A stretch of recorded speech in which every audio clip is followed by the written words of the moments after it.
Good afternoon, ladies and gentlemen. Welcome back to the Shadow and Sun Show, and welcome back to another Friday game review.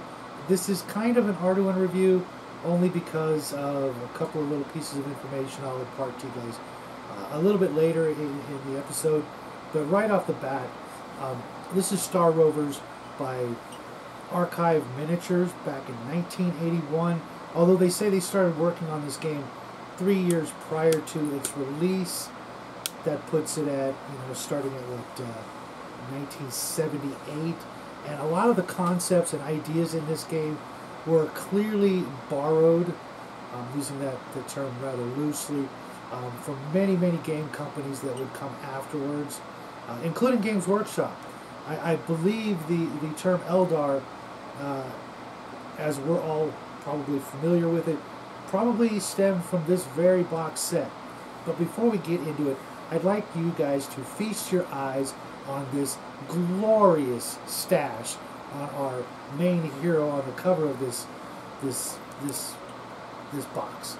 The artwork is not fantastic, which is really a shame because inside the artwork is absolutely marvelous. Just beautiful black and white, glorious 1970s, 1980s line art.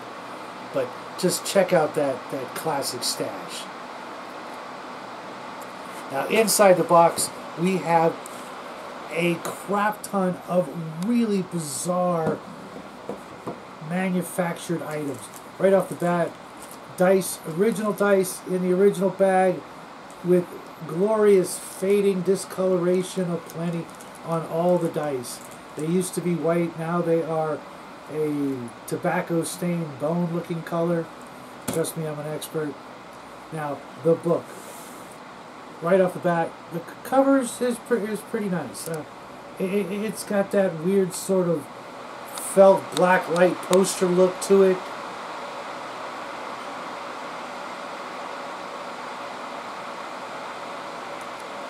Now the back cover has got another picture that I could not help but instantly think of the classic song from Blue Oyster Cult called The Great Sun Gesture. If you guys aren't familiar with it, most people probably won't dig it, but for us back in the 70s, it was kind of a trippy sort of, it was written in part by Michael Moorcock along with Blue Oyster Cult, who were apparently, they were, great friends and great gamers together and all kinds of weirdness back in, the 70s. But if that isn't The Great Sun Gesture, I really don't know what is. Now, if you look carefully, the binding of this book had this weird, as in I've never seen anything like it before, plastic, hard plastic, stamped, bolted together sort of binding. It's kind of like a cheesy 3-ring binder without the front and back cover, just missing just the corner. I don't know if you can see that. It's just bizarre. And yeah, it would never do well in a bookshelf. Thank God I've got the original box, and it's in pretty good shape. The box set itself runs for about $200 if you can find it, because it was one of Untill Miniature's only projects in print form that I'm aware of. There was a module too for this, and on the cover you can actually see depictions of many of the actual Untill miniatures that are in my collection and others out there, and available from other places. If you look real hard, you can find them on eBay. And if you're really interested in finding some of these, I can hook you up with a guy who knows a guy who knows a guy, if you know what I mean. Now, before I go into the book, which is just weird, I'm just going to put it that way. It was a strange, complicated mess of just overcomplicated gaming rules.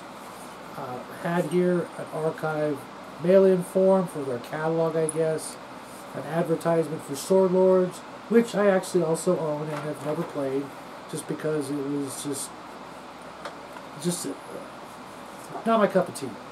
A couple of quick sheet reference forms, which you need not just glasses or magnifying glasses, but an actual microscope to be able to read. The printing must have been printed by some sort of pixie printing press, because it's just incredibly tiny. I know they were trying to get as much information as possible on to these sheets so that you wouldn't have to go rummaging through the gigantic book that we'll go over in just a minute. But these sheets are also double-sided, which does not really help because the printing is visible through the other side if you hold it up to the light, that being any light. These, they're not bad, sheets of construction paper, I guess you'd call it, but just microscopic tiny print. Now, it came with several booklets or maps or diagrams of various places and starships. Weird format for this one, stapled at one corner, folded in half to fit in the box because of its weird shape, but carefully, here's a diagram of the outside of the classic adventurer's spaceship, I guess. And, some interior deck plans and things like that. Much too small for actual use in gameplay, but they did actually provide a more or less usable map, again in this incredibly thick construction type paper that I really don't even like unfolding. This is the third time I've ever unfolded it, and I can already see from the back side that the creases are only going to last, the folds are only going to last a couple more times before they just disintegrate at the seams. But it's not a bad little diagram, not even a bad little concept. Kind of reminds me of that little yellow mini sub from Voyage to the Bottom of the Sea. And you could easily use 10mm or possibly even 25mm miniatures to, scurry around the starship, in case of alien invasion or boarding actions or things like that. It's not bad. I've seen worse, but they did go to the trouble to put it in there. And then something that's also a throwback to not just Star Wars, but the archive miniatures. There is a floor plan for, you guessed it, what was it called? Moondog Mods. What was it called again? Moondog Mods Cantina located on Beta Centauri. So basically a cantina for you to get into various bar fights with and avoid stormtroopers and eventually get kicked out of. But it's not bad. It gives you the basic feel of, a Tatooine-esque cantina, a bar, tavern on any planet, anywhere in the galaxy. Not a bad little addition. Make sure you get a good view of that. But then comes my favorite part of this whole thing, is this timeline. Now, it's a mixture of a Traveller-esque technological level, including things like the tech level, the epoch, law and political, military trends, cultural, let me just read it right side up so I don't stutter. Cultural patterns, tools and technology, communications and transport, power source, economic origins and occupations, architecture, medical technology, and religious development. This chart is bizarre. It has got some incredible leaps in predictions from our time into like the next era that are crazy for, being this was 1979, 1980, 81-ish.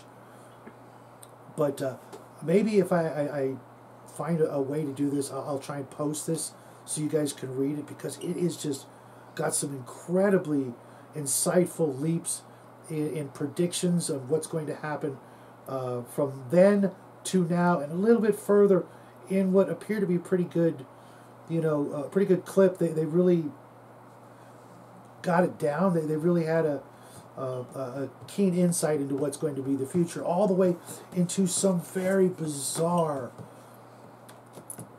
leaps that we'll take after the Interstellar Age, the Star Kings Age, the Expansion Age, the Galactic Age, the Imperium Age, the Psionic Age, the Post-Expansion Age, the fragmentation age, the idyllic age, the emergent age, the astral age, the cosmic age, and the eternal age, all the way leading to the ultimate advancement of perfect knowledge. I'm not even sure what that means, but it just has some bizarre, really interesting, and really, I'm just going to say, gonzo ideas of what the future may hold. Now let's get into this book. I'm going to try to be nice, because while I had to stop reading because of the print size, it was just giving me a headache even with glasses, but the artwork is pretty damn good. Right off the bat, you get a black and white version of Mr. Stash, and over here a really nice star scene of the spaceship doing its thing.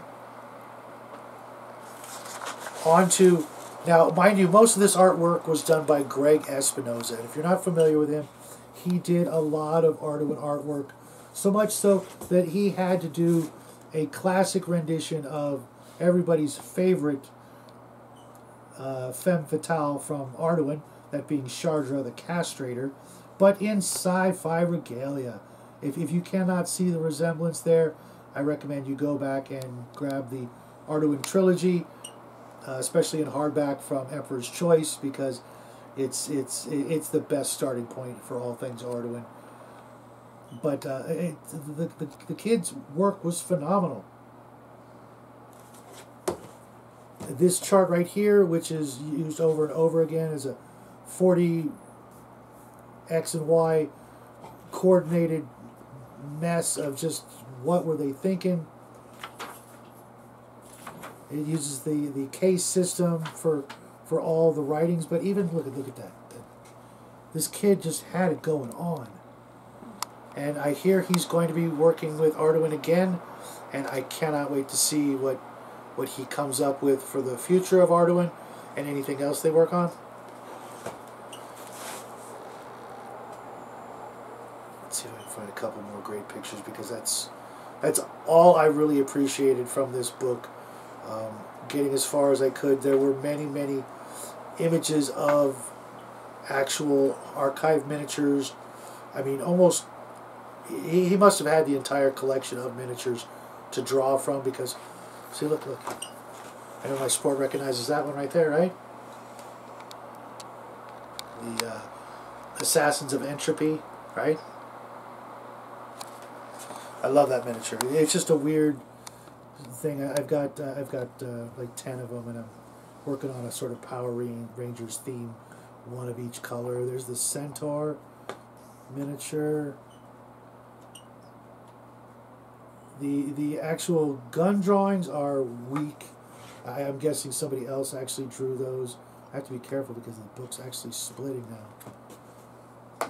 Oh, okay, it snaps into place, but I want to be very careful, because this binding process was just, I don't know what they were thinking. They must have come across, a couple of thousand of these binding 3-ring travesties, and just said, oh, we'll go with that. Just hole punch it and stamp them, and out they go. And believe it or not, there's actually one page in this book that's upside down. Look at that. You see down at the bottom, what does it say? It's upside down. It says Star Rovers, but it's upside down. Yeah, I almost passed it by, and I'm like, hey, wait a minute. And then on the, obviously on the back side, it's also upside down, but then it goes back to normal. But had this been a little less complicated, this would have been a big hit. But it was such. Here you go. Here's another great example of his artwork. Maybe a little overdone, but for the time, this could have had a great career in the comic book industry if he so chose. I really don't know what he did besides the few Arduin examples I've given, and this book here, and maybe some other role-playing games. But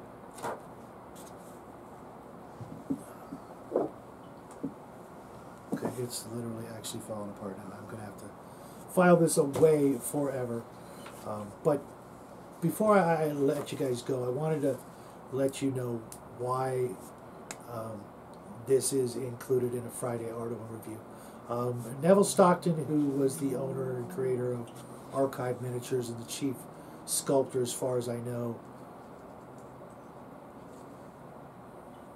Apparently there were other artists: Greg Espinoza, Michael Becker, Wilfredo Aguilar, Dan Berenger, Ed Savage, and Gene Day.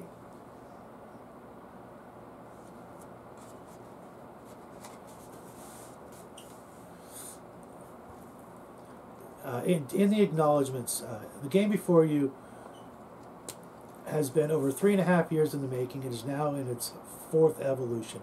Many people have involved with it over the course of this time, and much research was undertaken to bring a solid element of realism to this very elaborate fantasy.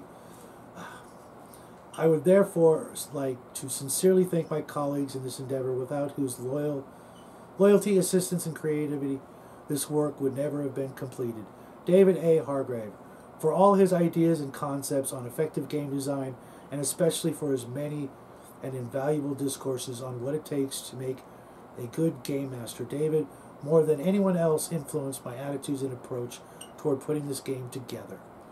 Well, there you have it. Not only a collaborator, but another piece of his legacy for all of you fans of the Great One. He absolutely, turned to gold everything he touched, except here. Apparently, this was just so complicated. I kid you not. Characters have more than 12 different attributes or stats, along with a range of other factors that make up a character. It would probably take you, a couple hours to make a character, and even then, why? It is just so complicated.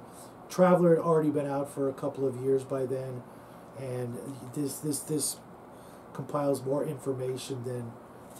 Well, let's see,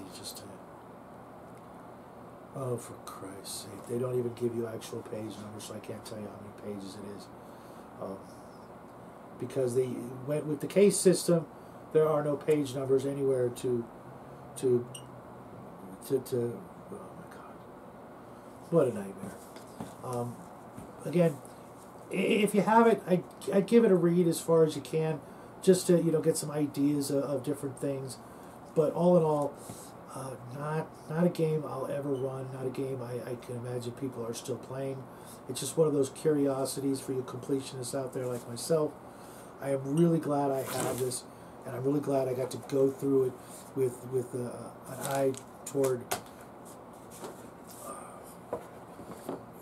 fairness and honesty, because while I didn't pay as much as you might guess for this product, I'm glad I have it, but I'm going to be very careful in keeping it sealed away for a very, very long time, because it's not really usable. The timeline that I mentioned is literally the best thing I pulled from the box, and mind you, I read more than just the first couple of dozen pages. I read as far as I could until my temples were pounding, and I needed a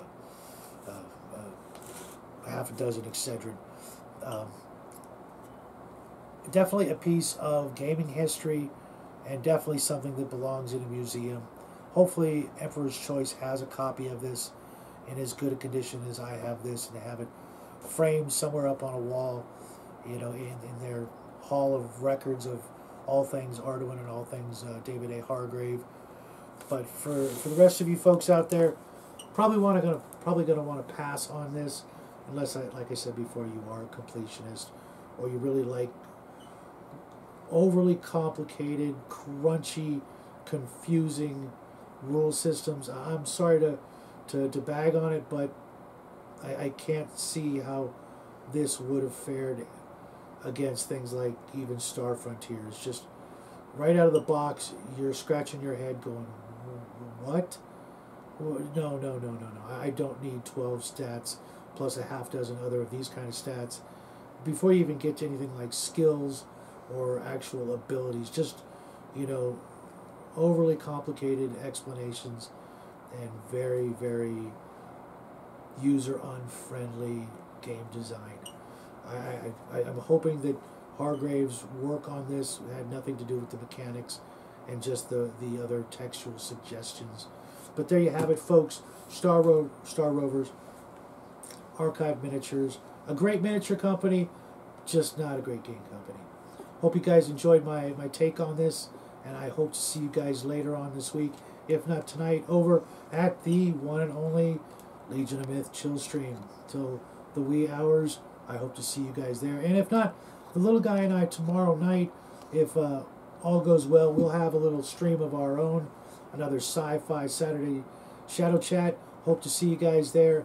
Have a great weekend. We love you guys. Bye.